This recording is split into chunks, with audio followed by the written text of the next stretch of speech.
Hello good morning welcome back friends. आप देख रहे हैं पेसर एजुकेशन यूट्यूब चैनल। आज की इस वीडियो में बात करेंगे 18 मार्च से रिलेटेड जितने भी इंपॉर्टेंट करंट अफेयर्स बनती हैं सारी इस वीडियो में कंप्लीट करेंगे। साथ ही काफ़ी सारे एक्स्ट्रा फैक्ट भी यहाँ पर डिस्कस करेंगे। सो पूरे लेसन को ध्यान से और लास्ट तक आप जरूर देखिएगा। इसकी PDF आप डाउनलोड कर सकते हैं नीचे वीडियो के डिस्क्रिप्शन में से। तो देखिए, सबसे पहले हम बात करेंगे जो लास्ट वीडियो की क्विज थी आपके लिए। क्वेश्चन था कि AK राघवन को कितने वर्षों के लिए इंटरनेशनल रबर स्टडी ग्रुप का नया अध्यक्ष चुना गया है। करेक्ट आंसर आपका 2 ईयर्स था। 2 ईयर्स के लिए जो है यहाँ पर जो AK राघवन है, इनको इंटरनेशनल रबर स्टडी ग्रुप का नया अध्यक्ष नियुक्त किया गया है। चलिए अब बात करते हैं यहाँ पर आज की करंट अफेयर्स की। पहला क्वेश्चन आपके सामने, हाल ही में कौन भारतीय महिला क्रिकेट खिलाड़ी अंतर्राष्ट्रीय महिला क्रिकेट में 250 विकेट लेने वाली विश्व की पहली महिला खिलाड़ी बन गई है। करेक्ट आंसर आपका Jhulan Goswami. Very important update, ध्यान रखना है। हाल ही यहाँ पर जो है भारत की जो महिला क्रिकेटर है झूलन गोस्वामी, इन्होंने एक बड़ा रिकॉर्ड बना दिया है। हाल ही इन्होंने जो है उनके करियर में 250 वनडे विकेट पूरे कर लिए हैं और यह आंकड़ा छूने वाली जो झूलन गोस्वामी है इतिहास की पहली महिला क्रिकेटर बन चुकी है।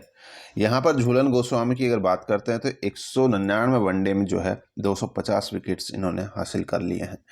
साथ ही यहाँ पर अगर बात करते हैं तो हालांकि यहाँ तक देखिएगा अभी कोई भी जो है नहीं पहुंचा है, और जबकि महिला गेंदबाज जो 200 वनडे विकेट लेने का जो कारनामा है वो भी अभी किसी का पूरा नहीं हुआ है।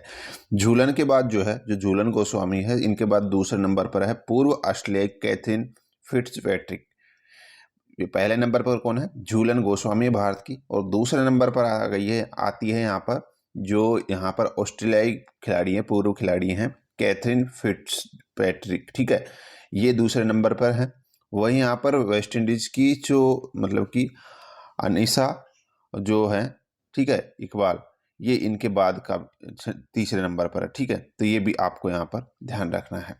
चलिए नेक्स्ट यहाँ पर देखिएगा, अगला अपडेट अपना 2050 तक कार्बन उत्सर्जन को शून्य करने की योजना घोषणा करने वाला दक्षिणी एशिया का पहला शहर कौन सा है? तो यहाँ पर आपका करेक्ट आंसर होगा मुंबई। मुंबई ने हाल ही घोषणा की है 2050 तक जो है शून्य कार्बन को उत्सर्जन को जो है यहाँ पर हासिल करने का। 2050 तक जीरो कार्बन जो है इसको यहाँ पर उत्सर्जित करने का जो प्लान है वो आपका बनाया है महाराष्ट्र का जो मुंबई शहर है इसने, ठीक है। उसके बाद में देखिएगा अगला अपडेट है, किसको भौतिक विज्ञान के क्षेत्र में उनके उत्कृष्ट योगदान के लिए वैज्ञानिक अनुसंधान के लिए 31वें GD बिरला पुरस्कार के लिए चुना गया है या इसे सम्मानित किया गया है? यहाँ पे बात हो रही 31वें GD बिरला पुरस्कार की।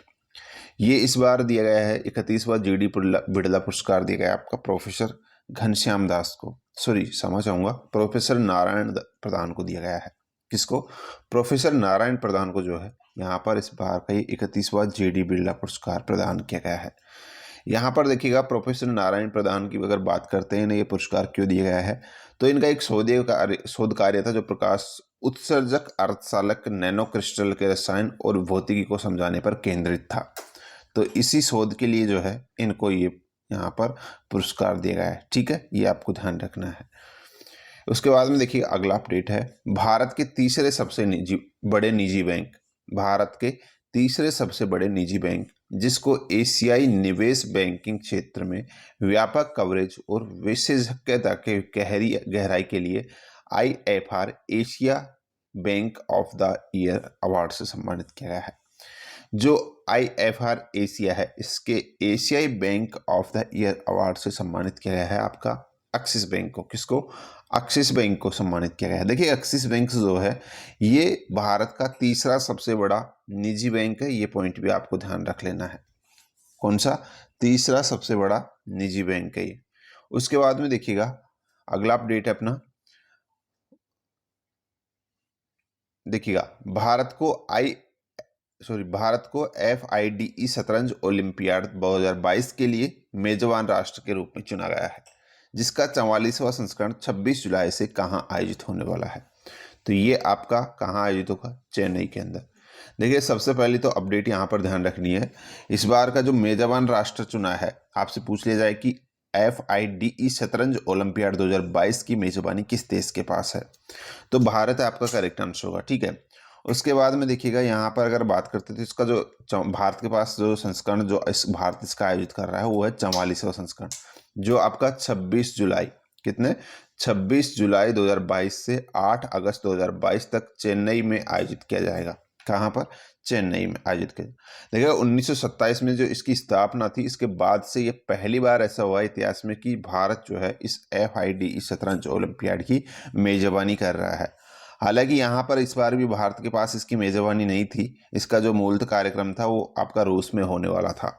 रूस पहले से यहाँ पर फिक्स था, लेकिन रूस यूक्रेन पर जो वार हुई है अभी जो वार शुरू हुई है उसके बाद से जो है रूस से इसकी मेजबानी छीन कर जो है भारत को दे दी गई है। नेक्स्ट देखिएगा, वन पर्यावरण और जलवायु परिवहन मंत्रालय के देश की कितने प्रमुख नदियों को कायाकल्प के लिए परियोजना की घोषणा की है?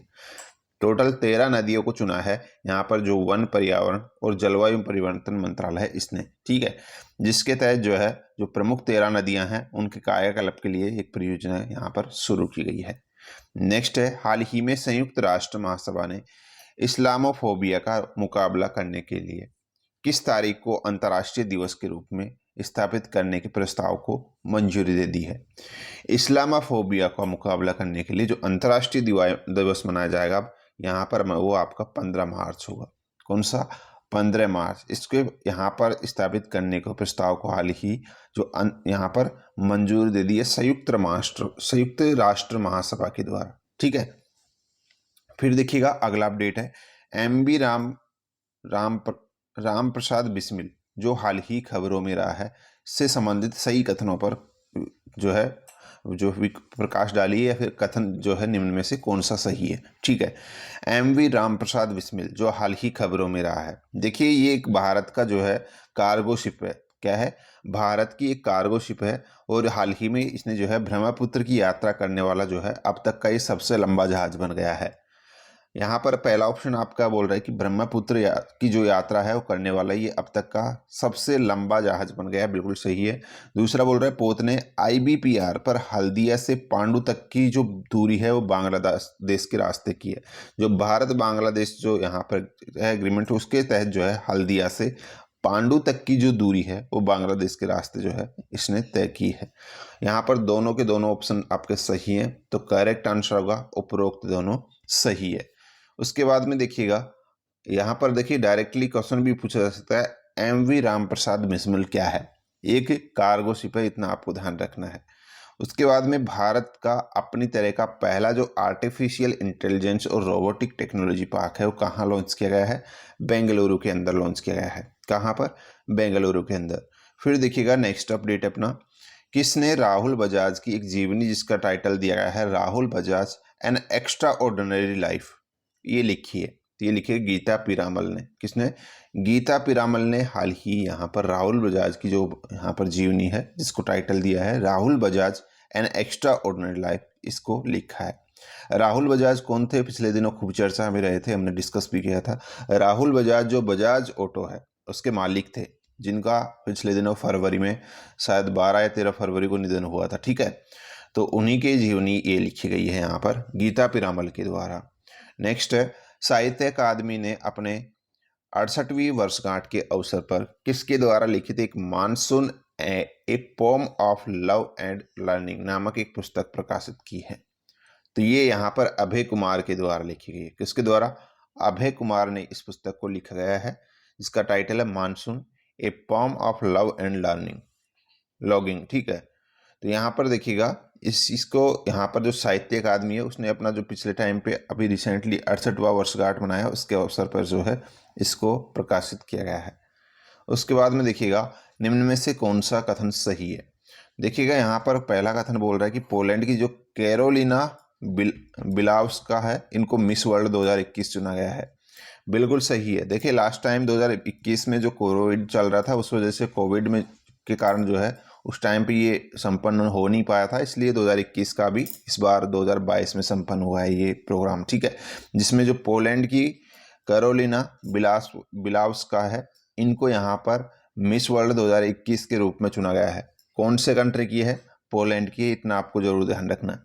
वहीं अमेरिका की जो श्री सेनी है इसमें फर्स्ट रनर अप रही है, यानी कि इनके बाद जो फर्स्ट रनर अप रही है वो अमेरिका की श्री सेनी को चुना गया है। भारत का नेतृत्व इसमें मनसा वाराणसी ने चुना था, किया था, मतलब कि जो भारत का नेतृत्व है इसमें किसने किया था, मनसा वाराणसी ने किया था। लेकिन वो यहाँ पर जो है टॉप 13 में तो शामिल थी लेकिन टॉप 6 में शामिल नहीं हो पाई है। ठीक है, तो इतना आपको ध्यान रख लेना है। बाकी यहाँ पर आपके तीनों ऑप्शन सही है, तो करेक्ट आंसर होगा उपरोक्त सभी सही है। चलिए अब यहाँ पर बात करते हैं जो आज की क्विज है, इसका आंसर आपको नीचे कमेंट बॉक्स में लिखना है। क्वेश्चन है कि बीते दिनों ऑस्ट्रेलियन ओपन 2022 का जो महिला वर्ग है वो किसने जीता है। यहाँ पर जो भी करेक्ट आंसर लिखना आपको नीचे कमेंट बॉक्स में। सो गाइस ये थी आज की करंट अफेयर्स। उम्मीद है वीडियो आपको पसंद आई है, तो लाइक शेयर जरूर कीजिएगा। आज के इस वीडियो में इतना ही है, मिलते हैं नेक्स्ट वीडियो में। धन्यवाद।